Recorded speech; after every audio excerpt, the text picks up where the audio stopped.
வணக்கம். இது தமிழம் மலையொலி. நான் உங்கள் செந்தில்நாதன். இன்று நாம் பார்க்க இருக்கின்ற தலைப்பு திராவிடம் என்பது மதமா, இனமா, மொழியா? இது குறித்து தான் பேச இருக்கிறோம். ஏன் திடீர்னு இது போன்ற ஒரு தலைப்பை வச்சு பேச வேண்டிய அவசியம் இருக்குன்னா, இப்போ வருகின்ற ஜனவரி மாதம் 22ஆம் தேதி அயோத்தியில் ராமர் கோயிலானது கும்பாபிஷேகம் செய்யப்பட இருக்கின்றது. இந்த ராமர் கோயிலினுடைய கும்பாபிஷேகத்திற்காக, அதாவது அந்த கோயிலினுடைய கட்டுமான பணிக்காக இந்தியா முழுமைக்கும் சற்றேறக்குறைய 1168 கோடி நிதி சேகரிச்சிருக்காங்க. அந்த இது ராம ஜென்ம பூமியினுடைய அறக்கட்டளை மற்றும் அதனுடைய கிளை அமைப்புகள், RSS, சங் பரிவார் அமைப்புகள். தமிழகத்தை பொறுத்தவரையிலையும் அந்த 128 கோடி ரூபாயிலான மதிப்பானது, அதாவது நன்கொடையானது தமிழகத்திலிருந்து சேகரிக்கப்பட்டிருக்கின்றது. இந்த தமிழகத்திலிருந்து சேகரிக்கப்பட்ட 128 கோடியில் 70 கோடி ரூபாய் திராவிட முன்னேற்ற கழகத்தினுடைய MP, MLA இவர்களிடமிருந்து சேகரிக்கப்பட்டிருக்கின்றது.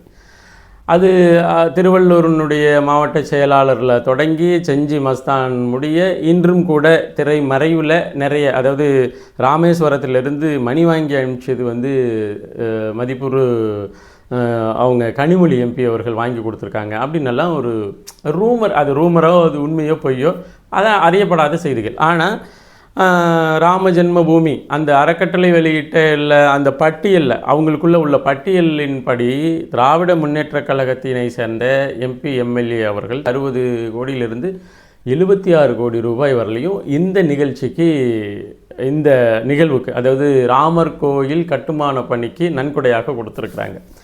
இப்போ நமக்கு இருக்கிற சந்தேகம் என்னென்னா, இது தொடர்பாக தங்கம் தென்னரசு, அமைச்சர் தங்கம் தென்னரசு அவர்கள் ஒரு செய்தியாளர்கள் சந்திப்பில் பேசும் பொழுது, இது போன்று, அதாவது ராம ஜென்மபூமியினுடைய அந்த பணிக்கு, ராமர் கோயில் கட்டுமான பணிக்கு கொடுக்கப்படுகின்ற தொகையானது மத நல்லிணக்கத்தை காட்டுவதற்காக கொடுக்கப்பட்டது அப்படின்னு சொல்லியிருக்கிறாரு.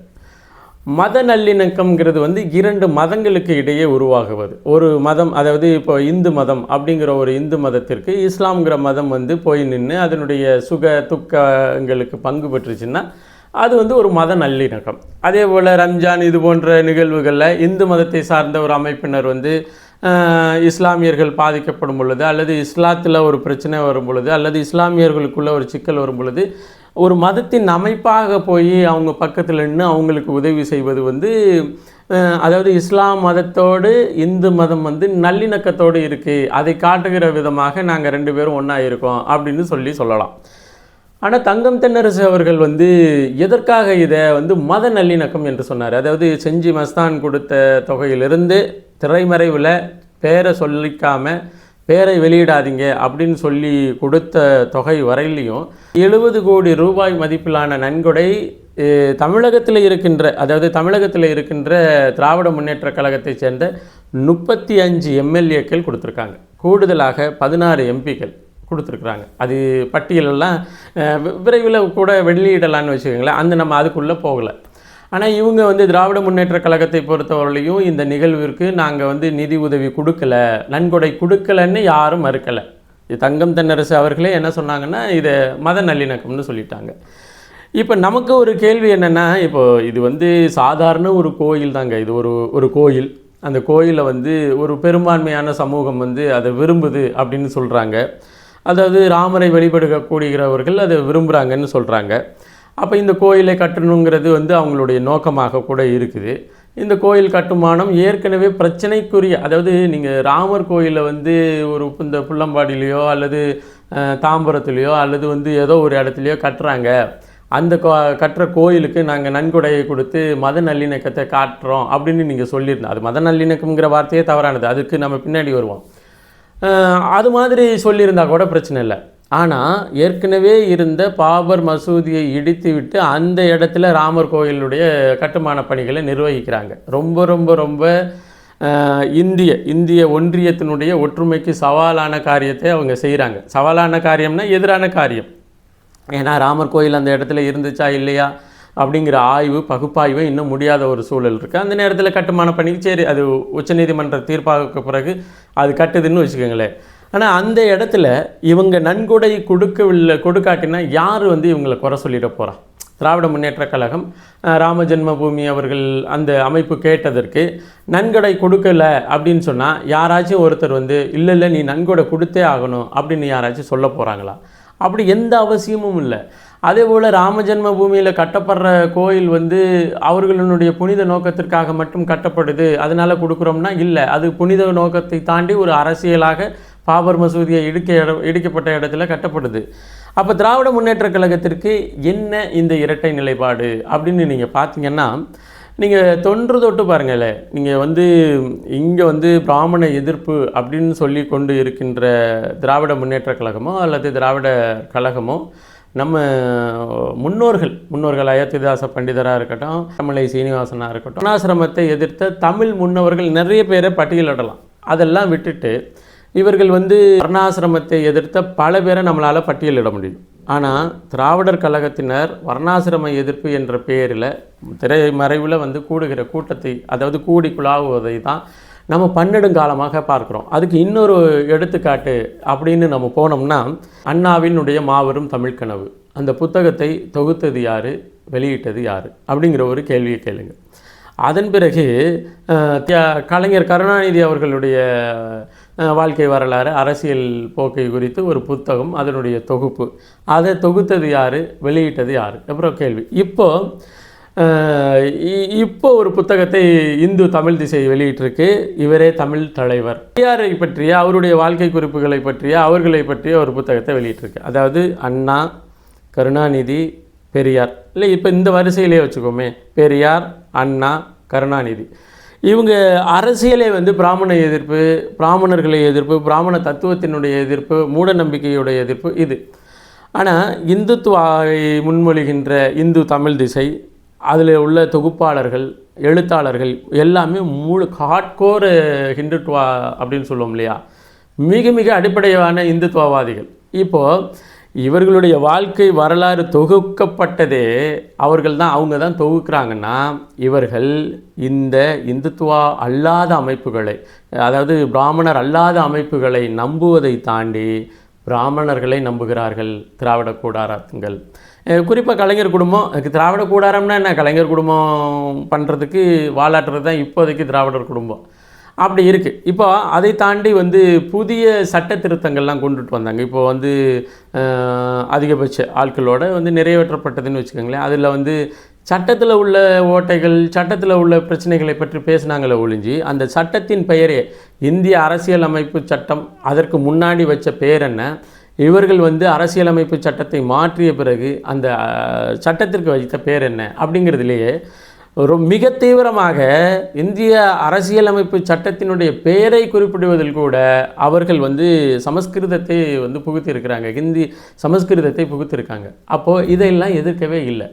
இப்போ பார்த்திங்கன்னா இந்த ராம ஜென்மபூமி அந்த அமைப்பு வந்து சன்கொடையாக திரட்டியிருக்கு. இதில் பார்த்திங்கன்னா அந்த பிரதிஷ்டை பண்ண போகின்ற ராமர் சிலையானது பெங்களூர்லேருந்து தயாரிக்கப்பட்ட அந்த வடிவமைப்பாளருடைய சிலை தான் தெரிவு செய்யப்பட்டிருக்கு. இந்த ராமஜென்ம பூமிக்கு அந்த கோயிலில் வைக்கப்படுறதுக்கு வந்து ஒன்று உருவாக்கப்படுகிறது. அந்த கோயில் மணி வந்து ராமேஸ்வரத்தில் உருவாக்கப்பட்டிருக்கு. 416 கிலோ எடை கொண்ட அந்த மணியானது 40 அடி உயரம் கொண்ட அந்த மணி இங்கேருந்து போயிடுச்சு. அதில் கூட அந்த மணி குறித்தான சில விளக்கங்களையும் போட்டிருக்கிறாங்க. 40 அடி உயரம் கொண்டது. அதில் வந்து அயோத்தியில் உள்ள ராமர் கோயிலில் வந்து இந்த மணியை நம்ம கட்டி ஒலிக்க விடும் பொழுது 10 கிலோமீட்டர் சுற்றளவில் உள்ள எல்லோருக்கும் கேட்குற வகையில் இது வடிவமைக்கப்பட்டிருக்கு அப்படின்னு சொல்லியிருக்கிறாங்க. இப்போ இதெல்லாம் ஒரு செய்தி. இந்த ராமர் கோயிலினுடைய பாலராமருடைய கும்பாபிஷேகம் வர 22ஆம் தேதி நடக்க இருக்கிறது. அது 1160 கோடியில் உருவாக்கப்பட்ட அந்த கோயிலுக்கான நன்கொடைகள் திராவிட முன்னேற்ற கழகத்தை வந்து 10% நன்கொடைகளை கொடுத்துருக்குறாங்க.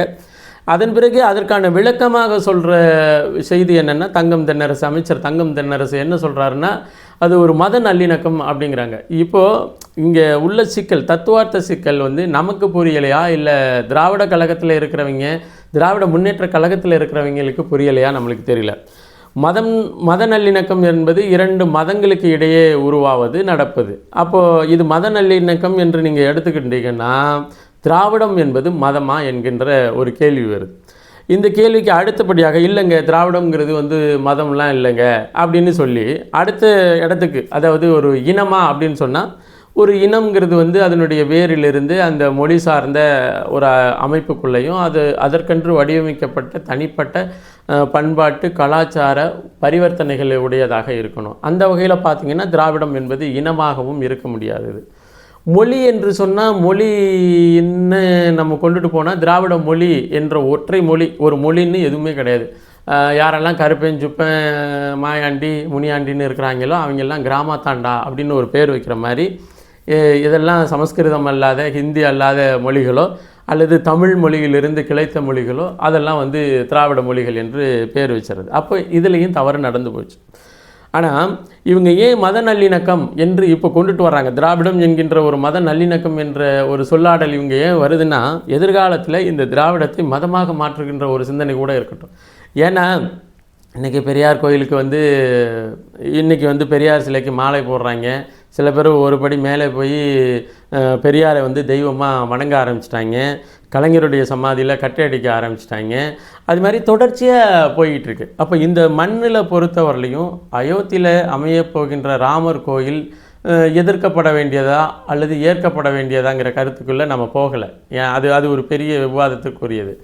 ஆனால் திராவிட சித்தாந்தம் என்பது ஆரிய வர்ணாசிரம எதிர்ப்பு என்பதை மட்டுமே இந்த மண்ணில் முன்மொழிந்து ரொம்ப காலமாக பொய்ய சொல்லி ஆட்சி அதிகாரத்தில் இருக்கின்ற அமைப்பு சற்றேறக்குறைய மொத்த நிதியில் 10% தொகையை தன்னுடைய தனிப்பட்ட கட்சியிலிருந்து மட்டும் கொடுத்துருக்கு அப்படின்னு சொன்னால், இதெல்லாம் தாண்டி தான் இதற்கெல்லாம் ஒரு நன்றி கடனாக தான் தமிழ்நாட்டில் ராமர் கோயில் கும்பாபிஷேகத்திற்கான முதல் அழைப்பு யாருக்கு போணுச்சுன்னா கோபாலபுரத்துக்கு தான் போணுச்சு. கோபாலபுரத்தில் தான் கொண்டு போய் முதல் அழைப்பை வச்சாங்க.